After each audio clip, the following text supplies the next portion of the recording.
Assalamualaikum warahmatullahi wabarakatuhu। Dear students, I am your physics teacher Mohammad Waqas Amin. तो कैसे हैं आप लोग बेटा? उम्मीद करता हूँ आप सब ठीक होंगे, खैरियत से होंगे। तो बेटा, आज का लेक्चर बहुत इंटरेस्टिंग होने वाला है। मैथमेटिक्स भी है, लेकिन इस लेक्चर का आगाज़ करते हैं एक एग्जांपल से, बल्कि एक क्वेश्चन से करते हैं। क्या आपने कभी पॉपकॉर्न बनाए? क्या आपको पता है पॉपकॉर्न बनते कैसे हैं? चले, आज के लेक्चर में मैं आपको पॉपकॉर्न बनाना सिखाता हूँ, और मैं आपको ये भी साथ बताऊंगा कि पॉपकॉर्न में फिजिक्स की कौन सी इक्वेशन इन्वॉल्व है, कौन सा कॉन्सेप्ट इन्वॉल्व है। तो हम इसको एक सिमुलेशन से भी अंडरस्टैंड कर सकते हैं। जैसे कि ये आपको एक जो है ना, वो एक सिमुलेशन शो हो रही है। आपका जो पॉपकॉर्न होता है, मेन पॉपकॉर्न का जो सीड होता है, जैसे आप मकई भी कहते हैं, मकई का दाना, पॉपकॉर्न कर्नल, इंग्लिश में पॉपकॉर्न कर्नल का नाम दिया जाता है। तो बेसिकली उस दाने में क्या होता है बेटा?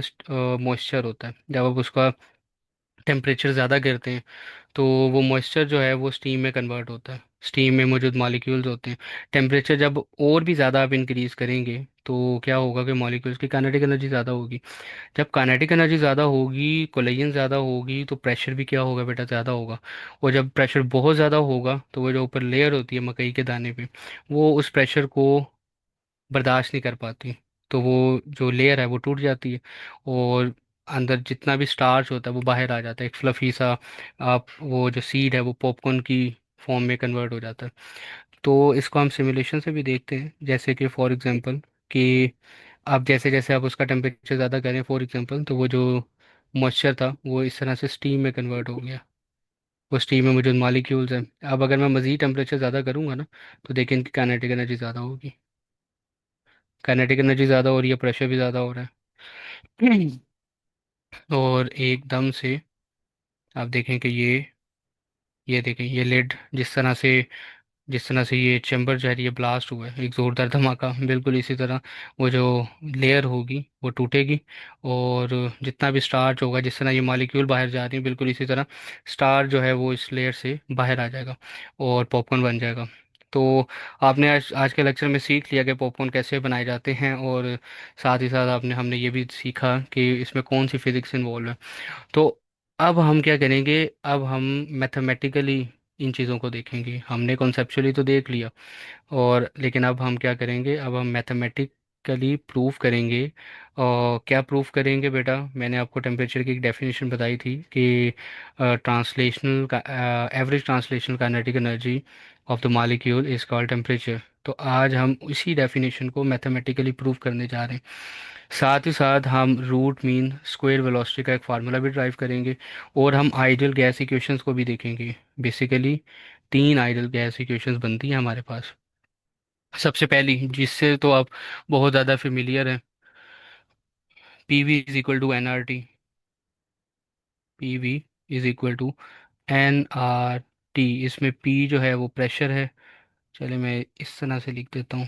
पी जो है आपके पास प्रेशर है, वी जो है आपके पास वॉल्यूम है, एन जो है आपके पास नंबर ऑफ मोल्स है।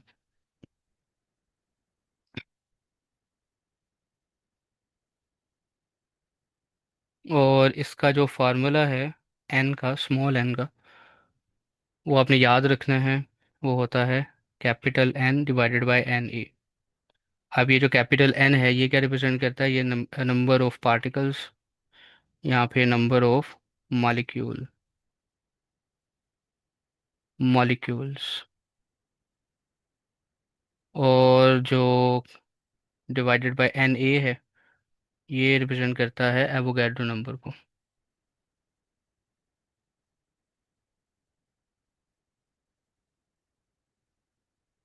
फिर इसके अलावा जो आर इसमें इस इक्वेशन में आर जो है वो बेटा आइडियल गैस कांस्टेंट है। आइडियल गैस कांस्टेंट, इसकी वैल्यू आपने याद रखनी है। आर की वैल्यू क्या होती है बेटा? 8.314। 8.314 जाउल पर मोल पर केल्विन। इसका भी एक फार्मूला है। और आर बेसिकली आपके पास होगा KB NA। KB आपके पास क्या है बेटा? ये होता है बोल्ट्जमैन कांस्टेंट। बोल्ट्जमैन कांस्टेंट, और इसकी वैल्यू भी आपने याद रखनी है। इसकी वैल्यू होगी आपके पास 1.38 10 to the power 23 जूल पर केल्विन। ये आपके पास बोल्ट्जमैन कांस्टेंट आ गया। बाकी जो रिमेनिंग बचा वो टी बचा। टी बेटा आपको पता है टेम्परेचर है यहाँ पे। तो अब देखिए हमारे पास ये इक्वेशन थी, P V is equal to N R T. अगर मैं आर की वैल्यू यहाँ पे पुट करूँ, आर की वैल्यू अभी ऊपर बताई थी, आर होता है Boltzmann constant into N A. तो मैं ये यहाँ पे जो है ना आर की वैल्यू पुट करूँगा अभी, P V is equal to N K B N A N T. अब यहाँ पर ये जो स्मॉल एन की वैल्यू मैंने बताई थी, क्या बताई थी, कैपिटल एन और एन ए। यहाँ पे आप ना एन की वैल्यू भी पुट कर सकते हैं, डायरेक्ट एन की वैल्यू भी पुट करेंगे तो एन ए और एन ए कैंसिल हो जाएगा। चलिए स्मॉल एन की वैल्यू यहाँ पे ना ये वैल्यू पुट करते हैं इधर, पी वी एन की वैल्यू पुट करें एन एन ए के बी एन ए टी। अब ये देखिए एन ए और एन ए कैंसिल हो गया और आपके पास एक न्यू इक्वेशन बन गई, P V is equal to N K B T. एक आपके पास इसे भी आप आइडियल गैस इक्वेशंस कहते हैं बेटा। एक ये आइडियल गैस इक्वेशंस है, ये second in terms of Boltzmann constant. और एक इक्वेशन जो थी वो हमारे पास ये थी, ये भी आइडियल गैस इक्वेशन है in term of ideal gas constant. ठीक है, ये हमारे पास पहली फर्स्ट आइडियल गैस इक्वेशन है। ये सेकंड, और एक थर्ड भी हमने ड्राइव की थी प्रीवियस लेक्चर में, P V is equal to, याद है आपको, P V is equal to 2n/3 and translational kinetic energy, mean translational kinetic energy. तो ये हमारे पास तीन आइडियल गैस इक्वेशंस बनती है बेटा। और नेक्स्ट हमने क्या करना है, हमने इन्हीं तीन में से कोई दो इक्वेशंस को हमने यूज़ करना है और हमने आरएमएस वैल्यू निकालनी है। कौन सी आरएमएस वैल्यू बेटा? हमने निकालनी है बेटा रूट मीन स्क्वायर वेलोसिटी। तो यहाँ पे हम हाइडिंग देंगे रूट मीन स्क्वायर वेलोसिटी। बहुत सिंपल है बेटा। यहाँ पे चले मैं तीनों इक्वेशंस को ना लिख देता हूँ पहले। P V is equal to N R T, P V is equal to N K B T, and P V is equal to 2/3। हाँ जी, 2n/3 इंटू काइनेटिक एनर्जी। अब यहाँ पर हमने एक इक्वेशन, अच्छा ये वाली जो इक्वेशन है ना इसको मैं इस तरह से भी लिख सकता हूँ, P V is equal to 1/3 N M. चले मैं इसका ना प्रूव करवा देता हूँ आपको, ये देखें। बेसिकली ये जो थर्ड इक्वेशन है ना इसी को हम कन्वर्ट करेंगे। देखें, 2n/3 काइनेटिक एनर्जी है ना, काइनेटिक एनर्जी को आप ऐसे लिख लें, हाफ एम वी स्क्वेयर। अब आप हाफ और एम को बाहर ले आए, ये जो एवरेज वैल्यू से, 2n3 इंटू ये 1/2 आ गया, ये एम आ गया, और ये मीन स्क्वायर वेलोसिटी। अब देखें ये टू और टू के साथ कैंसिल हो गया, रिमेनिंग वैल्यू क्या बनी, P V is equal to 1/3 N M and ये मीन स्क्वायर वेलोसिटी।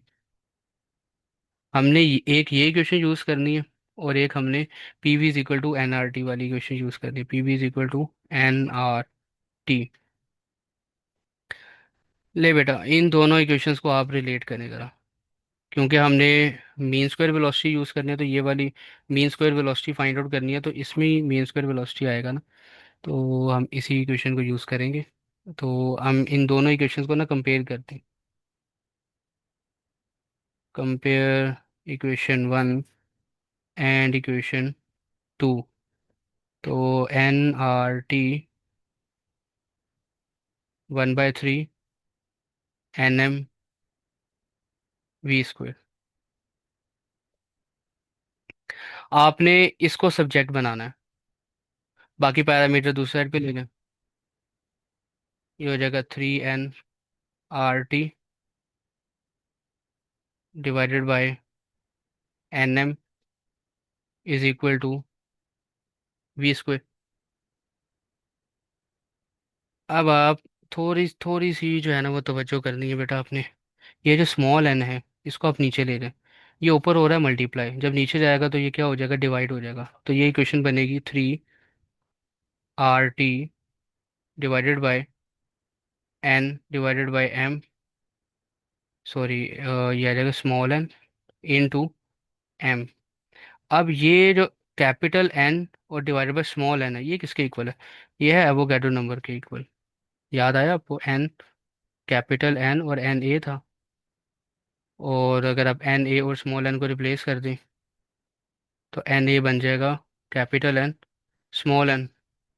तो अब इस वैल्यू की जगह ना आपने एवोगैड्रो नंबर की वैल्यू पुट कर दी। इक्वेशन क्या बनेगी फिर? इक्वेशन बनेगी 3RT divided by NAM is equal to v², mean square velocity. अब आपको पता है कि मीन स्क्वायर वेलोसिटी को अगर RMS की फॉर्म में लिखूं, या VRMS, किसके इक्वल होता है? VRMS होता है under root mean square velocity की। इसका मतलब है कि अगर मुझे VRMS की फॉर्म में लिखना है तो मुझे यहाँ पे भी स्क्वायर रूट लेना पड़ेगा। तो मैं VRMS की वैल्यू कैसे लिखूंगा? Taking a square root 3RT divided by NAM। चाहें तो आप इसको थोड़ा सा रीअरेंज कर लें, M को पहले लिख लें ताकि कंफ्यूज ना हो आप। तो ये बेटा ये हमारे पास रूट मीन स्क्वायर वेलोसिटी हमने प्रूव कर ली। अब हमने सेकंड काम अपने क्या करना है, हमने रिलेट करना है टेम्परेचर को काइनेटिक एनर्जी को। Relation between kinetic energy and temperature.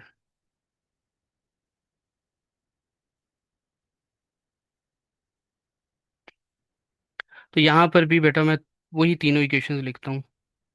PV = NRT, PV = NKBT and PV = 2/3 NM, बल्कि n आएगा और ये काइनेटिक एनर्जी आ जाएगी। अच्छा मुझे क्वेश्चन बताया, अब हमने ना इन तीन में से किसी दो इक्वेशन को कंपेयर करना है जैसे हमने ऊपर किया था। हमने रिलेशन निकालना है काइनेटिक एनर्जी इस इक्वेशन में आ रही है, तो एक इक्वेशन तो हमने ये वाली सिलेक्ट कर ली। अब सेकंड इक्वेशन कौन सी करेंगे? दोनों में टेम्परेचर आ रहा है, इनमें से कोई एक करनी है हमने। हम किसको प्रेफरेंस देंगे? हम ये वाली इक्वेशन को देंगे। क्यों? क्योंकि यहाँ पे कैपिटल एन आ रहा है, इधर भी कैपिटल एन है। जब हम इसको कंपेयर करेंगे तो कैपिटल एन क्या हो जाएगा बेटा, कैंसिल हो जाएगा। और आपके पास एक सिंपल फॉर्म बन जाएगी। ऊपर वाली इक्वेशन भी यूज़ कर सकते हैं आप, लेकिन उसके लिए फिर आपको एक एक्स्ट्रा स्टेप करना पड़ेगा एन को कैंसिल करने के लिए, यानी स्मॉल एन की वैल्यू पुट करनी पड़ेगी। तो आप बेहतर क्या है, आप डायरेक्ट ही जो है ना वो इक्वेशन, इसको 2 कह देता हूँ, इसको 3 कह देता हूँ। तो इक्वेशन 2 और 3 को आपने क्या करना है, कंपेयर करना है। तो बेटा कंपेयर करते हैं। Compare equation 2 and equation 3। तो बेटा NKBT = 2/3 N and kinetic energy. और अब आप क्या करें, एन और एन के साथ एन और एन को कैंसिल कर दें। तो remaining value KBT = 2/3 and average translational kinetic energy. अब 3 और 2 को दूसरे साइड पे ले लें। तो ये देखें आपका जो प्रूफ है वो हो गया।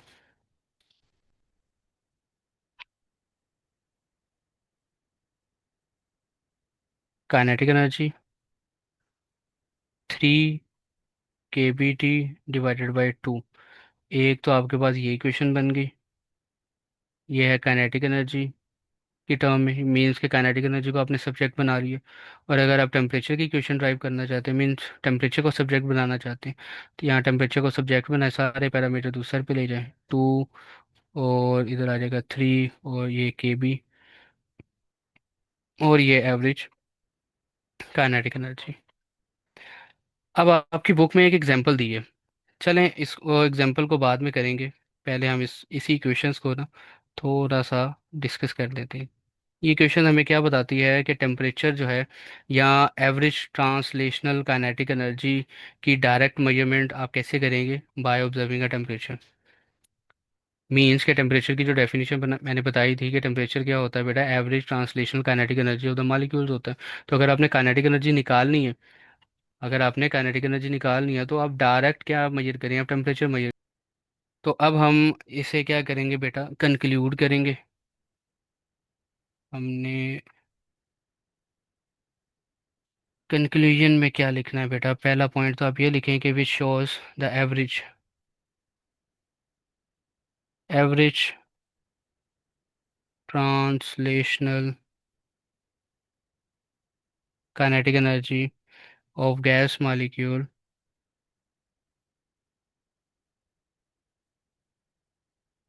Of a gas molecule is directly proportional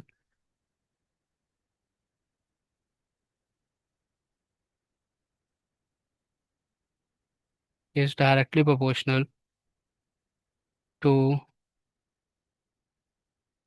absolute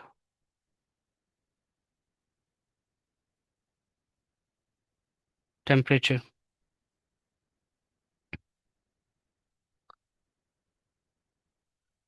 ये आपका फर्स्ट कंक्लूजन। और सेकंड ये है कि ये इक्वेशन हमें क्या बताती है, basically microscopic form of temperature. ठीक है, micro, give the definition of a microscopic, give the definition of temperature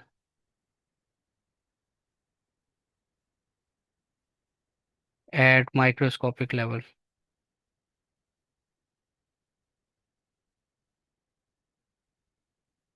at microscopical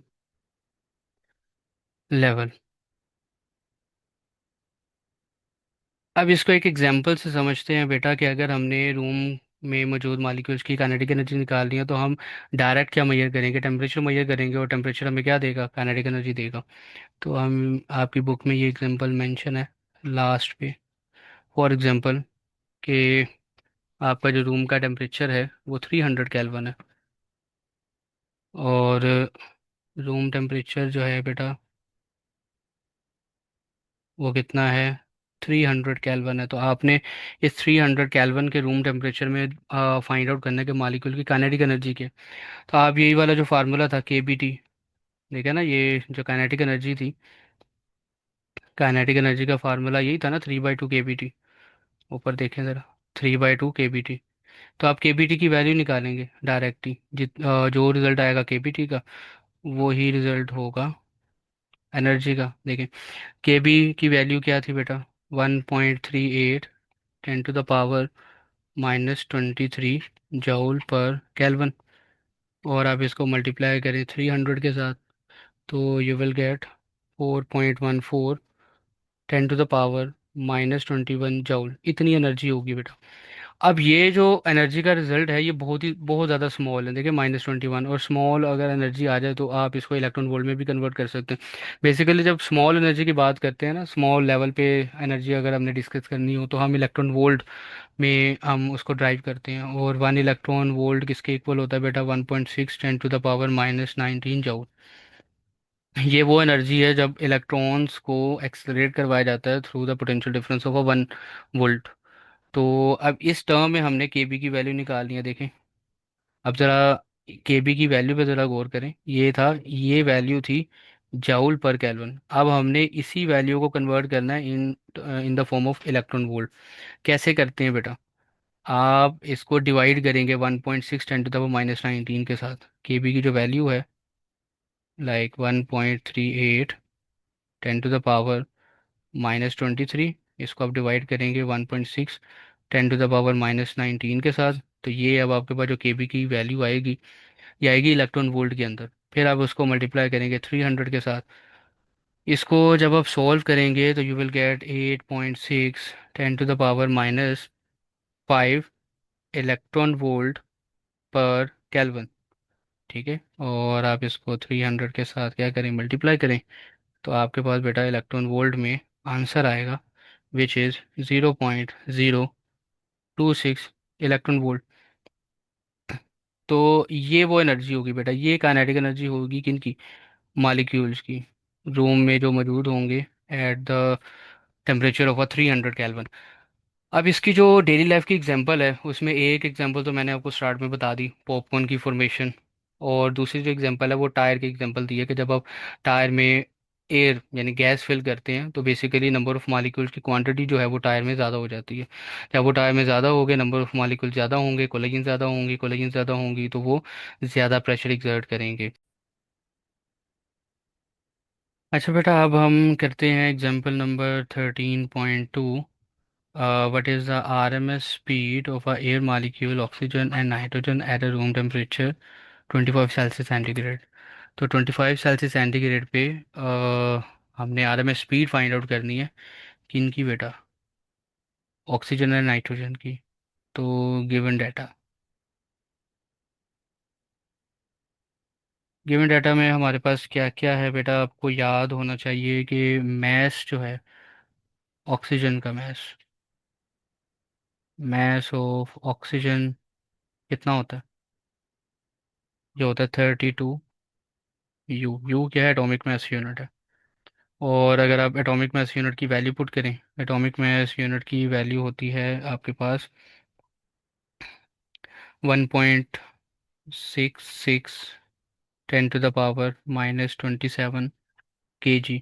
तो अगर आप ये यू की वैल्यू को यहाँ पे पुट करें, तो आपके पास mass of oxygen atom 32, U की वैल्यू 1.66 10⁻−27, इसको आप सिंप्लीफाई करेंगे, कैलकुलेट करें, तो आपके पास इसका जो रिज़ल्ट आएगा वो आएगा 5.3